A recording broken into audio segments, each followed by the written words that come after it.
Dr. Lyra had spent her entire career studying alien technology, but nothing had prepared her for this. The data from Admiral Corvin's encounter sat on her desk like a puzzle with half the pieces missing. Every time she thought she understood one aspect of the mysterious ship, 3 more impossibilities presented themselves.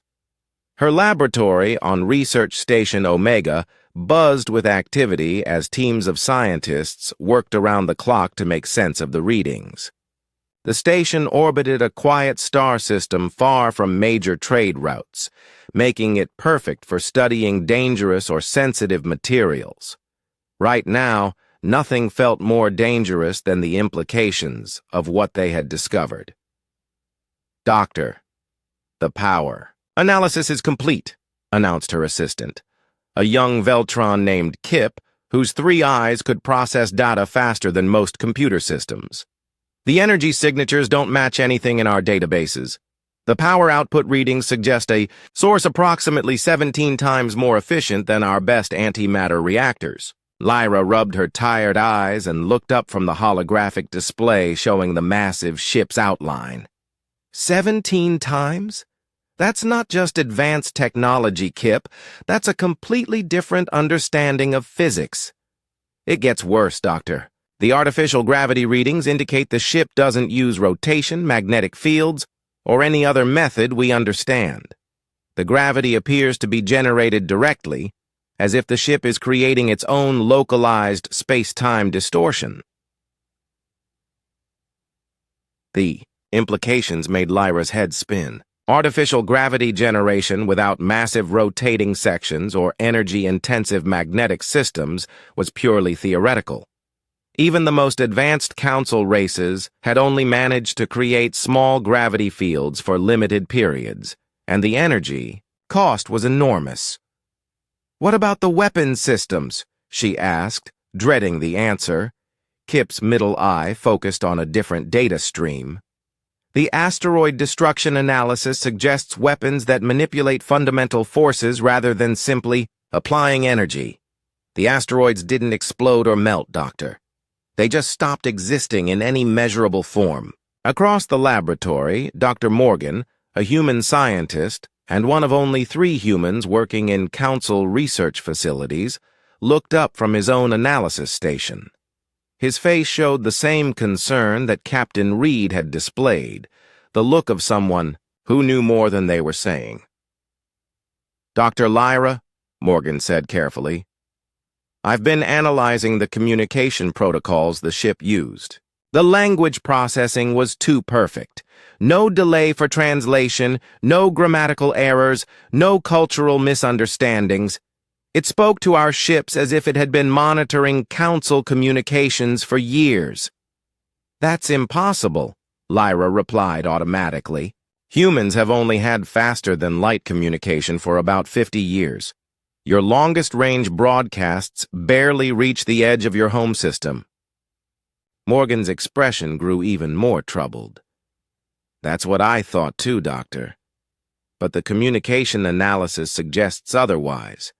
The ship knew military protocols, proper forms of address, even current political tensions between council members. That kind of knowledge takes decades to accumulate." Dr. Lyra stood up and walked to the main display, which showed a 3-dimensional model of the mysterious vessel. At over 50 kilometers long, it dwarfed every ship in the council fleet combined. The weapon ports alone were larger than most space stations. "There has to be an explanation," she muttered, studying the ship's unusual design. Unlike the smooth, curved lines of council vessels, this ship looked like it had been built for war. Angular armor plating covered every surface, and the weapon systems appeared to be integrated into the hull rather than mounted externally. "Doctor," called out another researcher from across the room, "I've found something interesting in the historical databases. There have been reports of similar energy signatures over the past 70 years, always in remote systems, always dismissed as sensor errors or natural phenomena." Lyra hurried over to examine the historical data. Scattered across dozens of systems were reports of brief energy spikes, unexplained gravitational anomalies, and sensor readings that matched the patterns they had detected from the Prometheus. "These reports span most of Council space," she said, her voice growing quiet as the implications became clear. "If these are all the same type of ship—" "There are more of them," Morgan finished her thought. "A lot more." The laboratory fell silent, except for the humming of computer systems processing data. Every scientist present understood what they were looking at, evidence that humanity had been far more active in the galaxy than anyone had realized. "Dr. Lyra," Kip said hesitantly, "there's something else. I've been analyzing the ship's response patterns during the encounter. The defensive systems activated too quickly, too precisely. It's as if the ship was already aware of our fleet's approach long before our scanners detected it. How is that possible?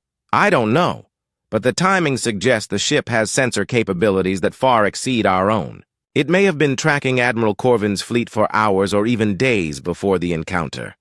Dr. Lyra sank into her chair, overwhelmed by the mounting evidence. Everything pointed to the same impossible conclusion. Humans possessed technology that made the Council's greatest achievements look primitive. "Morgan," she said finally, "I need you to contact your government. We need answers, and we need them before the Council makes any more assumptions about human capabilities." Morgan hesitated, his loyalty to both his species and his scientific colleagues clearly in conflict. "Doctor, I can submit a request through proper channels, but I can't guarantee any response.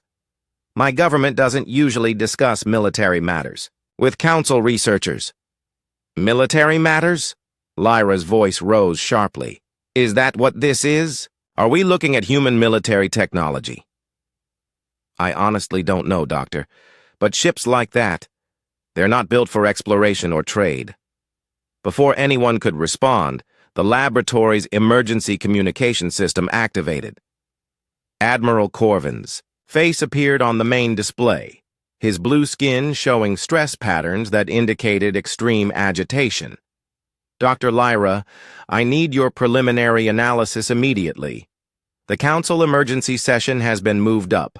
They want answers about what we encountered." "Admiral, I'm afraid the answers raise more questions than they solve. This ship represents technology that shouldn't exist according to our understanding of physics and engineering." "Explain. The power systems, the artificial gravity, the weapons, technology. It's all beyond our current capabilities. Sir, I believe we've encountered evidence of a civilization that has been deliberately concealing its true technological level." Admiral Corvin's expression grew grave. "Are you saying the humans have been lying to us?" Dr. Lyra glanced at Morgan, who had gone very pale. "I'm saying the evidence suggests human technology is far more advanced than we've been led to believe. The question is whether this was deliberate deception or if we simply made incorrect assumptions. Doctor, I need specifics for the Council session. What exactly are we dealing with?" "Based on the data from your encounter, Admiral, we're dealing with a ship that could defeat our entire fleet without sustaining significant damage. And if the historical sensor readings are accurate, there may be dozens of similar vessels throughout Council space." The communication channel went silent for several long seconds. When Admiral Corvin spoke again, his voice was carefully controlled. "Doctor, you're telling me that a species we've considered barely spacefaring has been operating advanced warships throughout our territory without our knowledge?" "That appears to be the case, sir." "And we only discovered this by accident?" "Yes. Admiral, if that ship hadn't powered up its defensive systems, we might never have known it was there." After Admiral Corvin ended the communication, the laboratory remained quiet. Dr. Lyra looked around at her team of researchers, all of whom understood that their work had uncovered something that would reshape galactic politics. "Morgan," she said quietly, "whatever your government is planning, I hope they understand that this secret won't stay hidden much longer. The council is asking questions, and they're going to want answers. Morgan nodded slowly. Doctor, I think the time for secrets might be ending whether anyone wants it to or not. Outside the laboratory windows, stars sparkled in the darkness, each one representing systems that might harbor similar secrets. The galaxy suddenly felt much larger and much more dangerous than it had just days before. Dr. Lyra turned back to her data, knowing that her analysis would soon reach the highest levels of council government. Whatever happened next, the careful balance of galactic politics was about to change forever. The scanner readings made no sense at all. Engineer Tom wiped his eyes and looked at the display again, but the numbers stayed the same. What looked like scattered metal chunks floating in the darkness was actually something much bigger. Much bigger. Admiral Corvin, you need to see this, Tom called across the control room of the Altine flagship Starwind. His voice cracked a little, which was embarrassing for someone who had been reading space debris for 15 years. Admiral Corvin floated over in the low gravity, his blue skin showing the stress lines that came with commanding the Council's most advanced reconnaissance fleet. What have you found, Tom? More pirate wrecks? Sir, I thought it was a debris field at first. Look at Sector 7 on the main screen. Tom's fingers danced over his controls, and the massive display showed what appeared to be chunks of metal scattered across several thousand kilometers of empty space. The Admiral studied the image with practiced eyes. Standard cleanup job. Mark it for the salvage crews and let's move on. We have 3 more systems to patrol before we return to Council space. Wait, sir. Watch this. Tom adjusted the scanner settings, and suddenly the scattered pieces began connecting on the display. Lines appeared between the chunks, showing they were all part of something much larger. It's not debris, Admiral. It's a single ship. The bridge fell silent except for the soft hum of life support systems. Every crew member stopped what they were doing to stare at the main display. The connected outline showed a vessel so enormous that their computers needed several minutes to calculate its full size. That cannot be correct, Admiral Corvin said, quietly. Run the scan again. Tom's hands shook as he reset the scanners and ran a full spectrum analysis. The results came back identical. Sir, the ship measures 52 kilometers from front to back. It's 7 kilometers wide at the center section. For comparison, our flagship is only 800 meters long. Captain Reed, the only human on the bridge and one of just 12 humans allowed in council space, stepped forward. His brown hair was graying at the temples, and his face showed the kind of worry that came from knowing something others didn't. Admiral, with respect, maybe we should mark this location and report back to the Council before investigating further. Nonsense, Admiral Corvin replied, his attention fixed on the massive outline still displayed on the screen. This is clearly an ancient derelict, probably from the old Centauri wars, before humans even knew how to build proper space engines. It could contain technology that predates the Council itself. Reed's jaw tightened, but he said nothing more. His orders from Human Command were clear. Observe and report, but do not interfere with Council operations unless absolutely necessary. This situation was walking a very thin line. Sir, Tom continued, I'm reading some unusual energy signatures from the vessel. Very faint, but they're there. The power source appears to be active. Active? Admiral Corvin moved closer to Tom's station. After floating in space for who knows how many centuries. Impossible. Those readings are probably just solar radiation, reflecting off the hull plating. I don't think so, sir. The energy patterns are too regular, too controlled. It's almost like the ship is... Tom paused, searching for the right words. Like it's sleeping. The Admiral made a dismissive gesture with one of his forearms. Tom, you've been reading scanner displays for too long. Dead ships don't sleep. They're dead. Set course for the vessel. We'll conduct a full survey and then call in the archaeology teams. As the Starwind and its escort ships moved closer to the mysterious vessel, more details became visible on their screens. The ship's hull wasn't smooth like most Council designs. Instead, it was covered in what looked like armor plating, with weapon ports that could swallow their smaller ships whole. Strange markings covered the surface, symbols that didn't match any known language in the Council databases. Admiral called out Navigation Officer Lisa from her station. As we get closer, I'm detecting more energy signatures. Whatever's producing power in that ship, it's getting stronger. Reed stepped closer to the Admiral, lowering his voice. Sir, I really think we should reconsider this approach. My people have stories about ships like this. Old stories that maybe aren't just stories. Your people have barely been in space for 200 years? Admiral Corvin replied with barely concealed irritation. The Council has been exploring this galaxy for over 10,000 years. We know what we're dealing with. Do you? Reed asked quietly. But the Admiral had already turned away. When they reached scanning distance, Tom's instruments went wild. Admiral, I'm reading massive internal structures.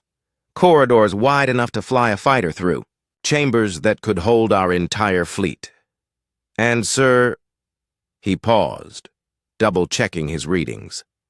I'm detecting what appears to be artificial gravity throughout the vessel, without any rotating sections. This got everyone's attention.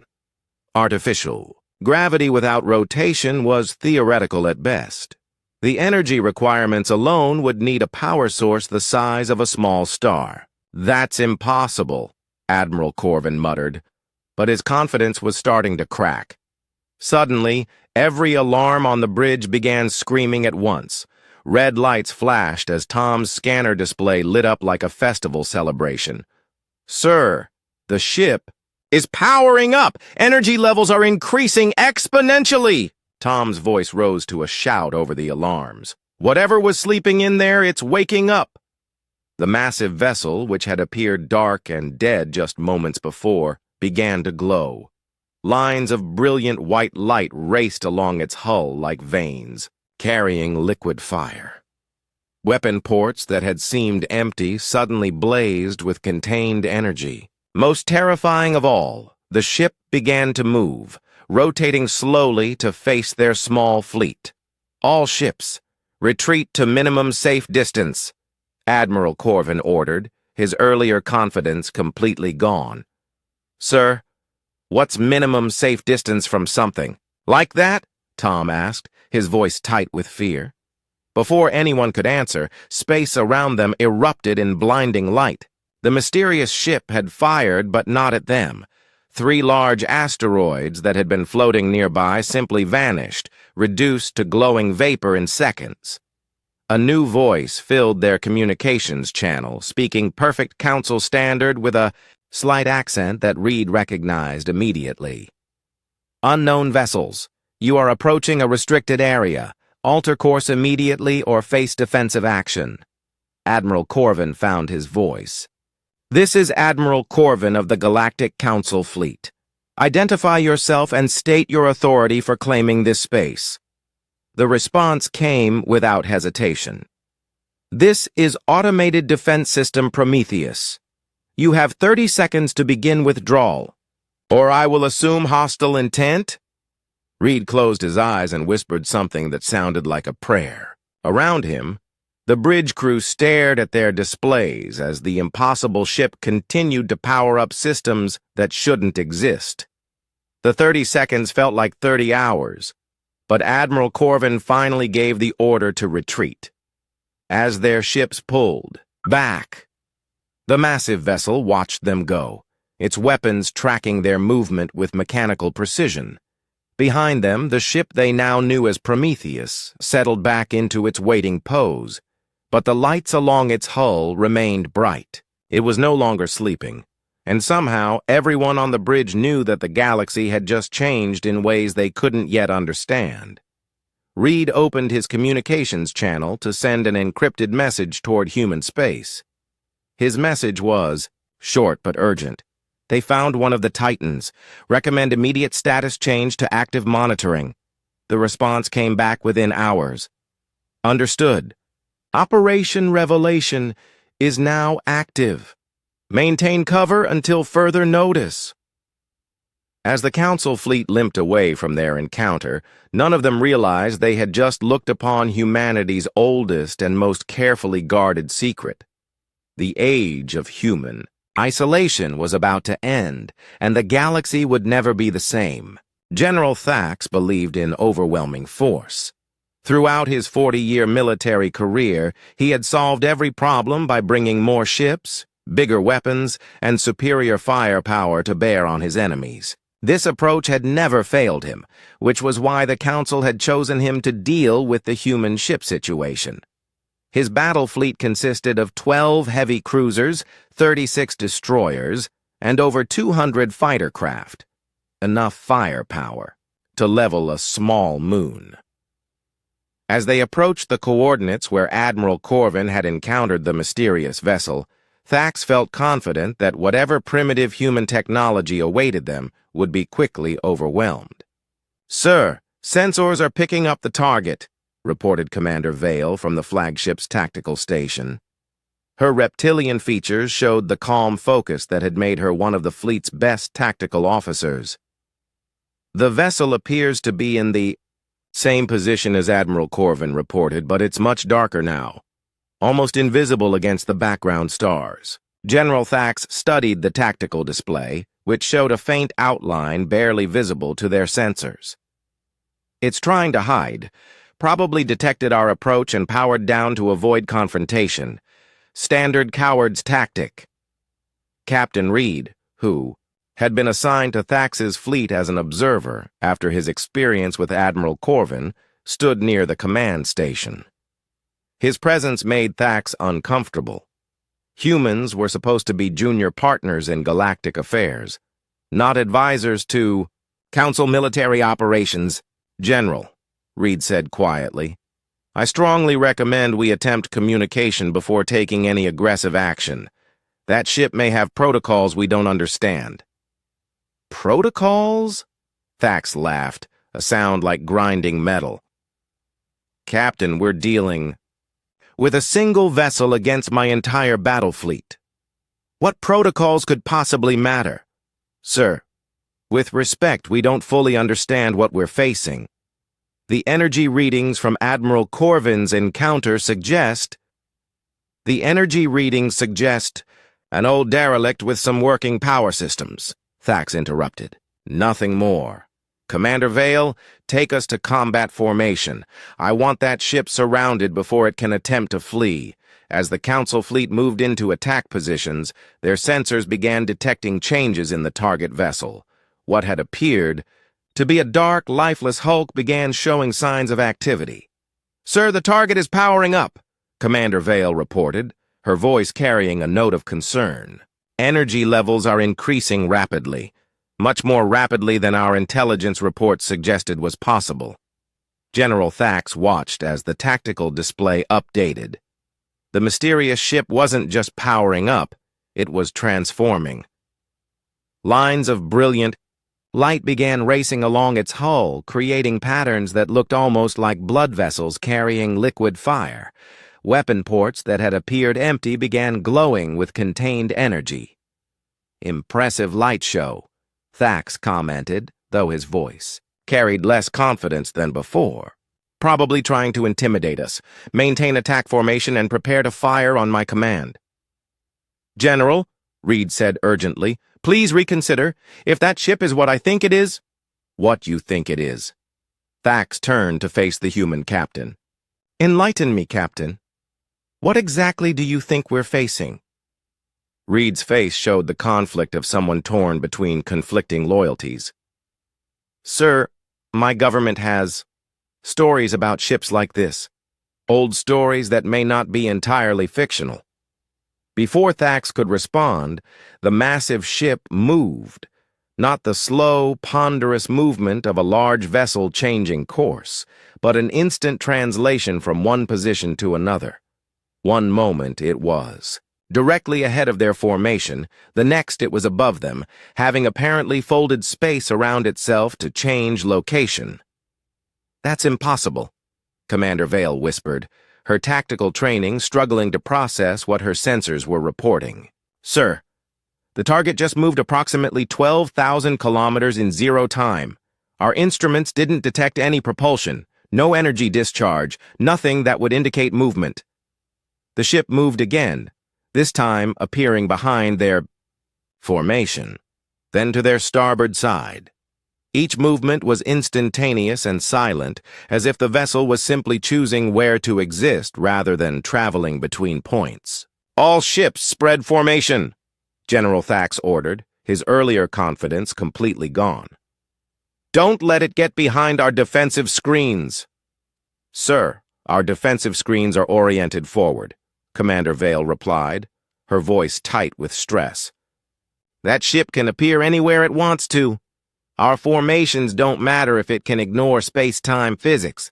The communication system crackled to life, carrying the same calm voice that Admiral Corvin had heard days earlier. "Council Fleet, you are in violation of restricted space. This is your final warning. Withdraw immediately or face defensive. Action." General Thax grabbed the communication controls. "This is General Thax, commanding officer of the Council's 7th Battle Fleet. I demand you surrender your vessel for inspection under authority of the Galactic Council. You are vastly outnumbered and outgunned." The response came without emotion or hesitation. "General Thax, your fleet consists of 12 Altine heavy cruisers, 36 destroyers of various Council designs, and 207 fighter craft. Your combined firepower equals approximately 2.3 trillion joules maximum output. This vessel's defensive systems are rated for impacts exceeding 847 trillion joules. Your fleet poses no significant threat." The bridge fell silent. The mysterious ship had not only cataloged their entire fleet in seconds, but had calculated their maximum firepower and dismissed it as irrelevant. "That information is classified," Commander Vale said weakly. "How could they possibly know our exact fleet composition and weapons ratings?" "Because they've been watching," Reed said quietly. "They've been watching everything." General Thax's military mind finally began grasping the implications of what they faced. "All ships, prepare for immediate withdrawal. We're pulling back to minimum safe distance." "Sir, what about the inspection orders?" "Cancelled. We're dealing with something beyond our current capabilities." But before the fleet could begin its retreat, the massive ship moved again, this time positioning itself directly in their path. It no longer appeared to be simply floating in space. It looked like a predator that had decided to stop playing with its prey. "General Thax," the voice continued, "your withdrawal is noted but insufficient. This vessel will now demonstrate why this space is restricted. What happened next wasn't combat. It was education. The ship didn't attack their fleet so much as systematically disable it with surgical precision. Weapons systems were neutralized by energy beams that seemed to know exactly where each ship's critical components were located. Engines were shut down by some form of electromagnetic pulse that left life support systems untouched. Most terrifying of all, the ship deployed smaller craft that moved like living things. These fighters, if they could be called that, anticipated every maneuver the Council pilots attempted. They didn't follow attack patterns. They seemed to predict what their opponents would do before the Council pilots even decided. "Sir, all ships report weapon systems offline," Commander Vale announced, her voice hollow with defeat. "Our fighters are being herded back to their carriers. The enemy isn't destroying anything, they're just turning everything off." "General," Thax watched his powerful battle fleet being dismantled with casual efficiency. "How long have we been engaged?" 3 minutes and 17 seconds, sir." And our effective resistance time? Approximately 47 seconds, sir. After that, they were just demonstrating capabilities. The communication system activated again, but this time the voice carried what almost sounded like amusement. General Thax, your fleet's performance was impressive for vessels of your technological level. However, as you can see, this space is restricted for good reason. Please inform the Council that humanity is prepared to discuss formal diplomatic relations when they are ready to treat us as equals rather than subjects. Humanity? General Thax repeated. You're human? General, humanity has been present in this galaxy far longer than your council has assumed. We have been observing, learning, and preparing for the day when open contact would become necessary. That day appears to have arrived. Captain Reed stepped forward, speaking into the communication system. This is Captain Reed, Terran Federation, Naval Reserves. Request permission to return to human space for diplomatic consultation. Permission granted, Captain Reed. Please inform Command that Operation Revelation is now active. The long silence is officially over. As Reed's shuttle departed for human space, General Thax found himself commanding a fleet of disabled warships in the presence of a single vessel that had demonstrated complete technological superiority without firing a single shot in anger. Commander Vale, he said quietly, send a priority message to Council headquarters. Inform them that we have encountered a military force that makes our entire fleet appear primitive. Also inform them that humanity has been operating in Council space for an unknown period with technology that exceeds our understanding. Sir, should I also report our tactical assessment? General Thax looked at the massive ship still hanging in space nearby, its hull blazing with contained power that could apparently reshape local space-time at will. Report that we attempted to inspect a single human vessel with our most powerful battle fleet, and the vessel disabled our entire force in under 4 minutes without sustaining any damage or appearing to exert significant effort. And our recommendations, sir? Recommend immediate diplomatic contact with human authorities. Also recommend that the Council prepare for the possibility that everything we thought we knew about galactic politics just became obsolete. As the Yaidas Council fleet began limping home with their engines slowly coming back online, the massive ship watched them go. Its weapons remained active. Its impossible systems continued their casual manipulation of physics, and somewhere deep in its vast hull automated systems began broadcasting a message toward human space. The message was simple. Contact initiated. Council resistance negligible. Recommend proceeding to Phase 2 of diplomatic revelation. The age of human secrecy was ending, and the galaxy was about to learn what happened when a species had 2 centuries to prepare for contact while everyone else assumed they were barely capable of interstellar flight. The emergency session of the Galactic Council had been running for 18 hours straight. Representatives from 47 different species filled the massive chamber on Nexus Station, their voices creating a cacophony of different languages, all trying to understand what General Thax's encounter meant for galactic civilization. Council. Speaker Valdris, whose species had founded the Council over 10,000 years ago, called for order with her ceremonial staff. Her ancient voice carried the weight of millennia of diplomatic experience, but even she seemed shaken by the reports they had received. The floor recognizes Dr. Lyra of the Scientific Analysis Division, Valdris announced, her translator rendering her words into dozens of languages simultaneously. Dr. Lyra approached the central podium, carrying data tablets that contained information which would reshape everything the Council thought they knew about their place in the galaxy. The chamber fell silent as representatives from across known space prepared to hear analysis that had taken her team days of continuous work to complete. Honored representatives, Dr. Lyra began, after extensive analysis of both Admiral Corvin's initial encounter and General Thax's educational experience, I must report that humanity possesses technology that exceeds our understanding in multiple critical areas. A ripple of concerned murmurs swept through the chamber. Representative Korth of the Industrial Alliance stood up, his mechanical voice cutting through the noise.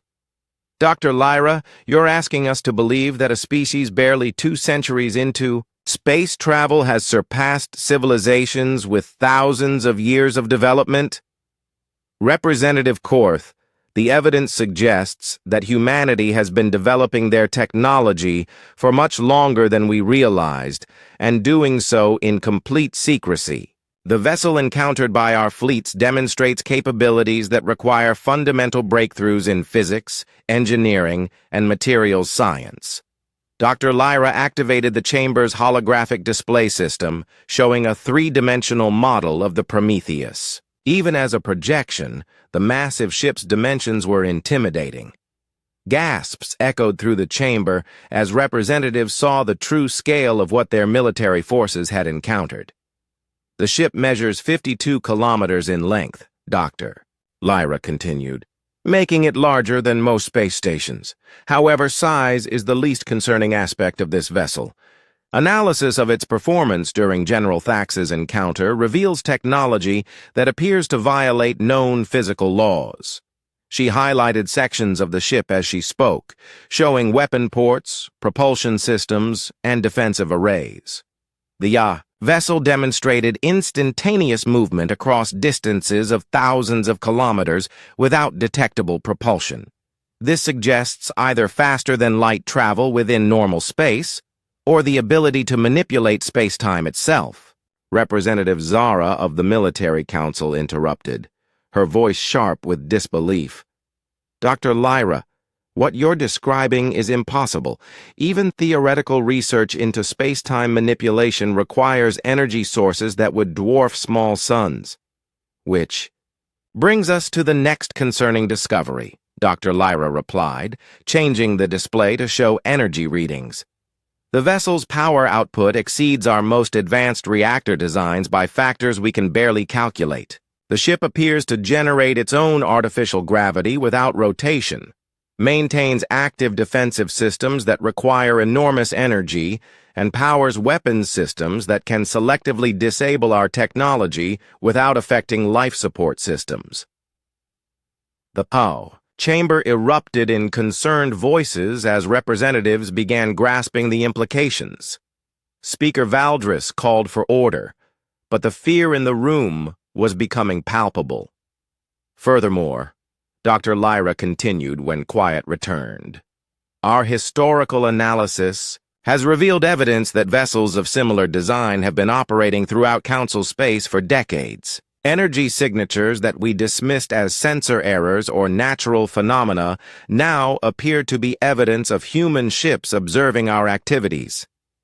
Representative Grix of the outer colonies stood up, his insectoid features showing the agitation common to his species. Are you telling us that humans have been spying on the Council for years without our knowledge? The evidence suggests extensive intelligence-gathering operations, yes. The vessels demonstrated knowledge of our fleet compositions, military protocols, and even classified technical specifications indicates surveillance capabilities that far exceed our detection methods. As Dr. Lyra presented her findings, Captain Reed was completing his journey to human space aboard a small diplomatic courier. The trip normally took 6 days, but his ship was using experimental human navigation technology that reduced the journey to 18 hours. As they dropped out of hyperspace near Earth, Reed looked out at a sight that would have shocked any Council representative. Human space wasn't the small collection of primitive colonies the Council believed it to be. Massive orbital installations surrounded multiple star systems, connected by shipping lanes, busy with traffic that moved using technology the Council had never seen. Manufacturing stations the size of moons churned out materials using processes that seemed to ignore resource limitations. Most impressive of all were the ships. Not just the Titan-class vessels like Prometheus, but thousands of smaller craft. that still dwarfed Council warships. The human fleet wasn't a small defensive force protecting a few worlds.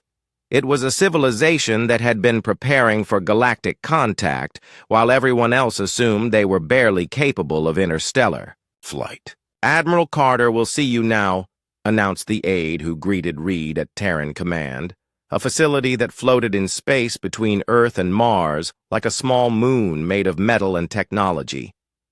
Admiral Carter was an elderly woman whose calm demeanor hid decades of military planning.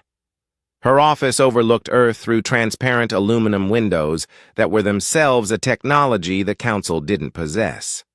She gestured for Reed to sit as she reviewed reports from across human space. "Captain, I've read your preliminary reports about the Council's encounters with Prometheus. How did they react to their first real look at our capabilities?" "Not well, Admiral. Dr. Lyra's analysis was thorough, and General Thax's fleet was completely outmatched by a single automated Guardian platform.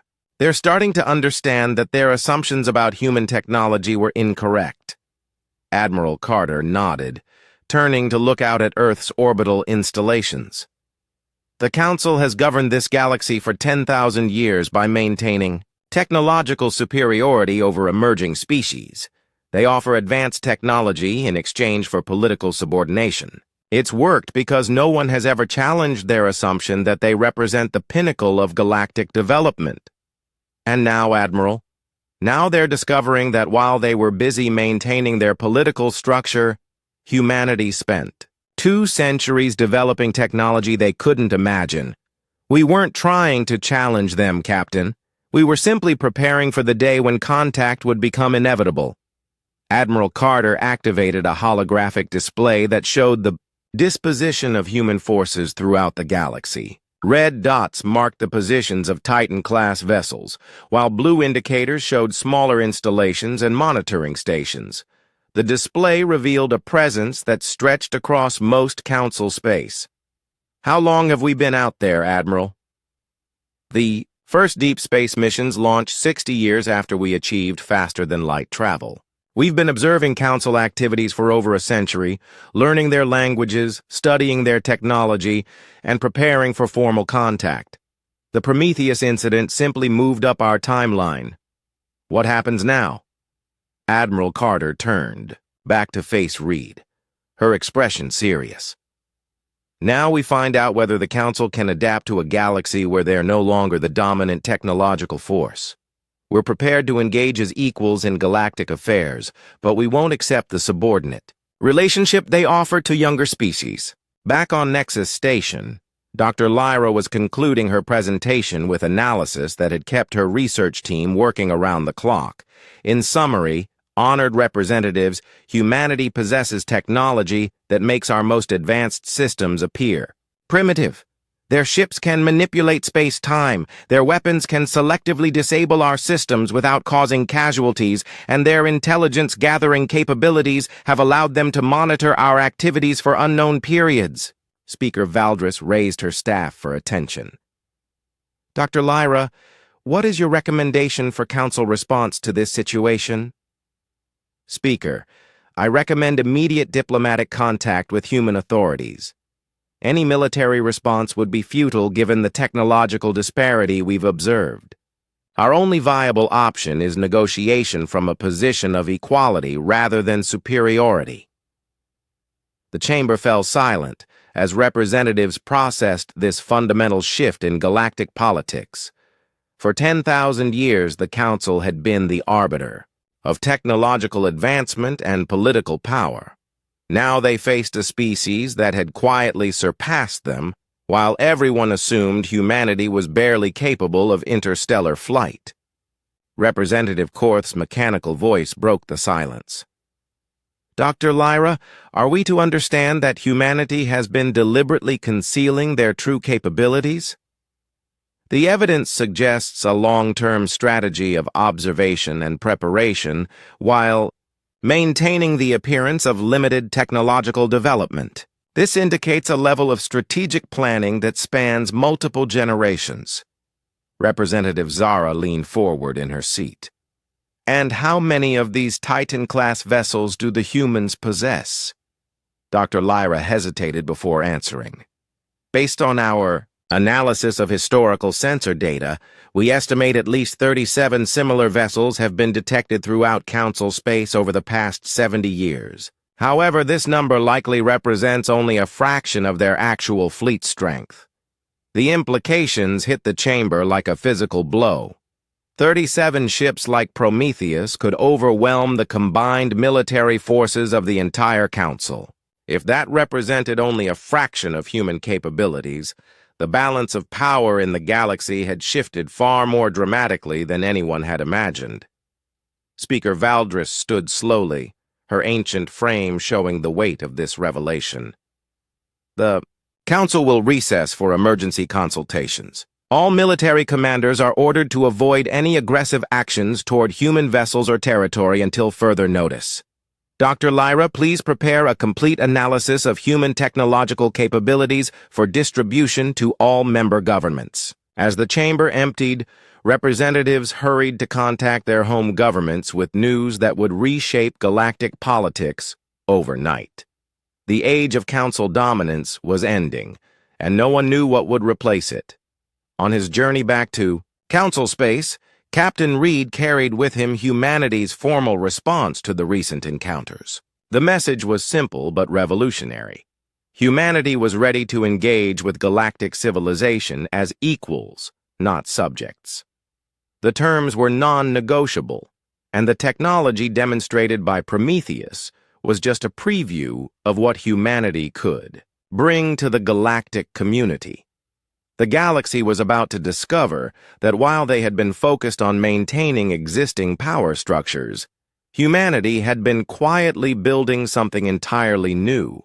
The single gaze at the human Titan-class ship had revealed a truth that would echo through space for generations to come. 5 years had passed since the Prometheus incident, and the galaxy bore little resemblance to what it had been before.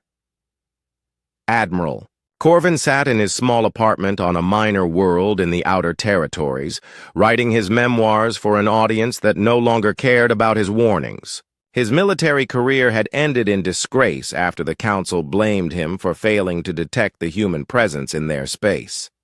The irony wasn't lost on him that he had been punished for discovering something the Council should have found decades earlier. His final report, warning that humanity represented a fundamental shift in galactic politics, had been dismissed as the ravings of a failed officer trying to excuse his mistakes. Now, as human ships moved openly through space that had once been exclusively Council territory, his warning seemed prophetic. Outside his window, a human cargo convoy passed by the local space station. The ships moved with the casual efficiency that had become their trademark, their hulls gleaming with technology that still seemed impossible to Council scientists. What amazed Corvin most was how normal their presence had become. In just 5 years, humanity had gone from hidden observers to active participants in galactic trade and politics. The transformation hadn't been violent. There had been no war, no conquest, no destruction of existing governments. Instead, humanity had simply revealed themselves and offered a choice: adapt to the new reality or become irrelevant. Most species had chosen adaptation. Dr. Lyra, now serving as the Council's chief technology advisor, published regular reports detailing humanity's gradual revelation of their capabilities. Each report contained discoveries that would have been revolutionary just years earlier, but which now seemed routine. Artificial gravity generation, faster than light travel without traditional hyperspace limitations, matter conversion technology that eliminated resource scarcity. Humanity shared these advances freely with species willing to engage as equals. The political consequences had been immediate and dramatic. The Centauri Republic was the first major power to break from the Council, establishing direct diplomatic relations with humanity within months of the Prometheus encounter. Their ambassador's explanation was brutally simple. "We choose to align ourselves with the future rather than cling to the past. Other species quickly followed. The Industrial Alliance, seeing the potential for technological advancement that could revolutionize their manufacturing capabilities, signed comprehensive trade agreements with human corporations that appeared overnight. The outer colonies, tired of council taxation and regulation, declared independence and requested human protection for their shipping lanes.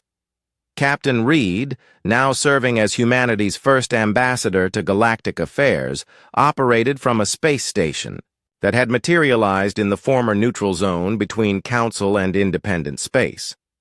The station itself was a demonstration of human capabilities, a structure that seemed to grow rather than be built, adapting its configuration to accommodate representatives from dozens of different species. "Ambassador Reed," said Dr. Morgan during their weekly briefing, "the latest intelligence report suggests that 3 more council member systems are considering independence petitions. The economic advantages of direct human trade are becoming impossible to ignore." Reed reviewed the reports while looking out at a view that would have been impossible just years earlier. Human ships worked alongside vessels from a dozen different species, all engaged in trade and cooperation that bypassed traditional council regulation. The economic boom had been unprecedented, as human technology eliminated many of the scarcity limitations that had defined galactic economics for millennia. "What's the council's response?" Reed asked. "Speaker Valdris has called for another emergency session, but attendance is down to 23 member systems. The rest have either declared independence or are openly negotiating with human representatives. She's essentially trying to govern a council that no longer exists in any meaningful form." The irony was that humanity hadn't sought the destruction of the council. Their goals had been much simpler: recognition as equals and the freedom to engage with galactic civilization on their own terms. The Council's collapse had been a consequence of their inability to adapt to a reality where technological superiority no longer guaranteed political dominance. General Thax, whose career had survived the Prometheus encounter better than Admiral Corvin's, now served as military liaison to the new Independent Systems Alliance. His office was aboard a human-designed station that demonstrated defensive capabilities that made his former battle fleet look like toys. The irony wasn't lost on him that he now worked to protect systems from the very council he had once served. The council's remaining military forces launched another reconnaissance mission into human space, his aide reported during their morning briefing. They were politely but firmly escorted back to the border by a single human patrol vessel. "Casualties?" Thax asked, though he already knew the answer. "None, sir. The human ship disabled their engines and life support systems, then provided replacement components and navigation assistance back to Council territory. The entire encounter lasted less than an hour. This had become the pattern. Council attempts to assert their traditional authority were met with demonstrations of overwhelming technological superiority, but always with minimal force and no permanent damage. Humanity seemed determined to prove their point through capability, rather than destruction. The economic data told the real story of the galaxy's transformation. Systems that had aligned with humanity showed productivity increases of over 300% within 2 years. Energy production had increased exponentially as human fusion technology was shared freely. Agricultural yields had tripled as human environmental management techniques transformed previously marginal worlds into garden planets. Most significantly, the sharing of human medical technology had extended lifespans across dozens of species, while their educational systems had produced a generation of scientists and engineers capable of understanding and improving upon advanced technology. Dr. Lyra's final report to the Council, submitted just before her resignation to join the Independent Research Consortium, summarized the situation with clinical precision. Humanity has achieved in 5 years what the Council accomplished in centuries, not through conquest or coercion, but by offering genuine partnership to species willing to abandon hierarchical thinking in favor of collaborative development. The report concluded with an observation that haunted former council leaders. The humans were never our enemies. They were our successors, and we failed to recognize the transition until it was complete. Admiral Corvin finished writing his memoirs as another human convoy passed by his window. His book would be published by a human company, distributed through human networks, and read primarily by species that had never known the galaxy before humanity's revelation. His warnings about the human threat had been proven both absolutely correct and completely irrelevant. The galaxy had indeed never recovered from its first gaze at the human Titan-class ship. But recovery implied returning to a previous state, and the new galactic civilization that had emerged was so far superior to what had existed before that no one wanted to go back. Humanity had spent 2 centuries preparing for contact, while everyone else assumed they were barely capable of interstellar flight. When the moment of revelation finally came, it wasn't humanity that had been unprepared for the encounter. It was everyone else.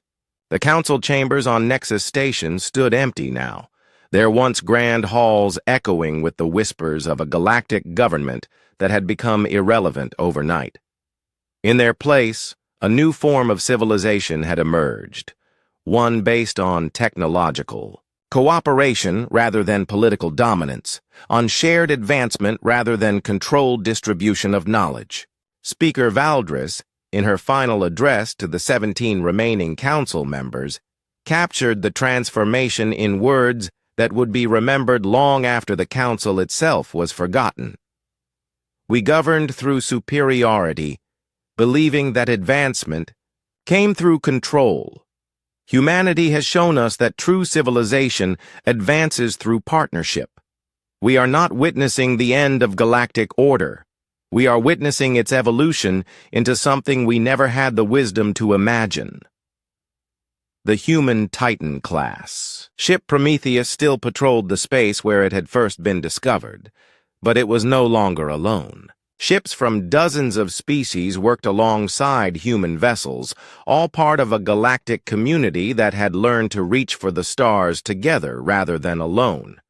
The galaxy had looked upon humanity's true capabilities for just a moment, and in that single gaze, everything had changed forever. The age of secrets was over, and the age of cooperation had begun.